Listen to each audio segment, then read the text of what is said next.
Welcome to Africa and Beyond Television Network, where we bring you the most relevant and timely news from all corners of the continent. Our mission is to showcase the diversity, beauty, and strength of Africa, and to provide a platform for African voices to be heard. But my advice, brethren, Helen, to those who are receiving those cars, I want you to do two prayers. Number one, pray that this rogue government stays in power long enough that by the time they lose power, that car will be long forgotten.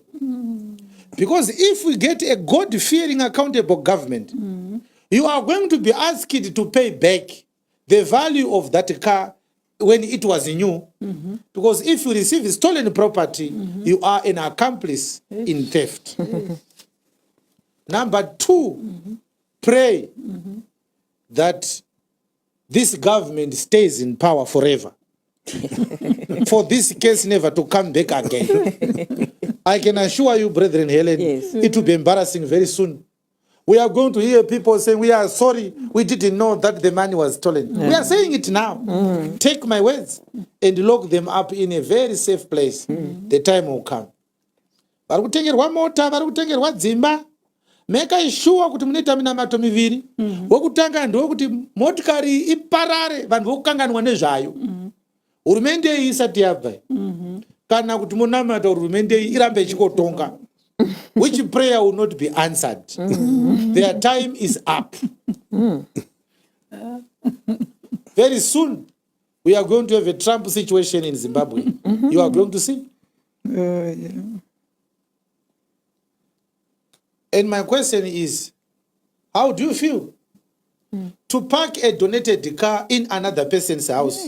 Uri roja wakatengerwa mota unonzwa sei? Especially when your landlord has no car. Landlord wako akavaka imba anotenga mota. Iwo wapowa mota yemahara. Ndouri kunhuhwidza petrol pambapake makusenegega. Vum vum vum vum. Aona kuti pane kakusakwana katiinako so. Kekuti unopaka mota yekupiwa pamba pekuroja. It's said. But this is why we continue to say the government alone is not to blame. Our society is enabling the entrenchment of perpetual subjugation on the people. We are the enablers. Nana maichi samba vataitofungawo kuti vanhu vane hunhu vakadzikama. Takaona vakuimba ndonzwa manhanga kutapira.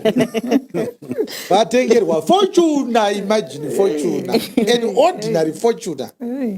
Kwakuimba ndonzwa kunaka dzokorora mukadzi mukuru kudaro so. Akomana. Isu taiti munyika tichasarwa nevakadzi vakuru vakazvidzora, vakazvininipisa. Vanodzorawo vana kana vakurasika. Kana wikinewo akarasika achadzorwa nani? Nekurasika kwese kwaari kuitawo. Taita akasangana namai chisamba achadzorwa. Zvinaiwa. Ndo vari kutoimba ndonzwa kunaka dzokorora. You can't sell your soul for a gift. And this is what we are teaching our people these days in our ministry. We want our people to be so independent in all aspects of their lives as princes, so that when such stupid things happen, you are strong enough to say no to an ungodly gift. I don't need a car from Chivhayo. And this is why I'm able to speak like this. I'm not only rejecting it because it's wrong. I'm also rejecting it because I don't need it. Oh, yes. This is what we hope our people will become one day. Thank you very much. Thank you, Apostle. Indeed, the situation that is in Zimbabwe right now is a bit worrying. It's almost like a political Stockholm syndrome. Yes. The person has kidnapped you, now you are clapping for them, and you think they are your hero. And we do hope that those who have ears to listen will listen to the counsel of God, and they will actually repent from these things that are happening, or else the end of God will catch up with them. So inini kuona kwangu ndekwekuti ichi chiprofita pachezvacho chakatongozvimirira chakadaro. Chikonzero ndechekuti pane nyaya dzataurwa but dzine mahidden meanings dziripo.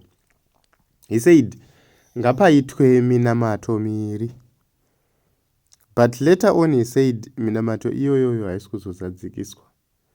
And he said very very soon pakaita mutungamiriri anotya Mwari. Saka ukazvinzwisisa izvozvo ndopa unoona kuti we are not so far from having change. Zvese zviri kuitika izvi, the time is coming, the day is coming for ZANU-PF people to pay for their crimes, for ZANU-PF people to pay for whatever they've done to the people of the Republic of Zimbabwe. Because vanhu vadzvanyirirwa nguva yareba, vanhu vabirwa nguva yareba, and havangangorambeka Mwari vakanyarara. A day is coming for Wicknell and his people. And ndinogara chitaura chiti chimbozvibvunzawo kuti iwewe mwoyo wako chaiwo, yes tinoziva kuti unoda mota, but mwoyo wako wakasununguka here kugamuchira chinhu chekuba? Kana ukaona mwoyo wako usina kusunungukira kugamuchira chinhu ichocho, just know kuti Mwari vari kucommunicate something. But vazhinji vedu vari mupolitics right now, they are even willing and wishing kuti dai varivo vatowana motikari idzodzo, simply because we now have people who are not principled. That is the reason why muchiona kuti kuna vanhu vakatengesa for several years, because they lack principles. Havana chavanoti inini ndakamirira ichi. Kana vachitaura nyaya dzeshanduko kutaura pamuromo, havana chavanonyatsoti ichi, this is my position. That is another problem. But to some extent vanhu ivava they were left exposed because pakaratidza kuti zvinhu zvadai vazhinji vavo vakamhanya vachimhanyira kunodyiwa.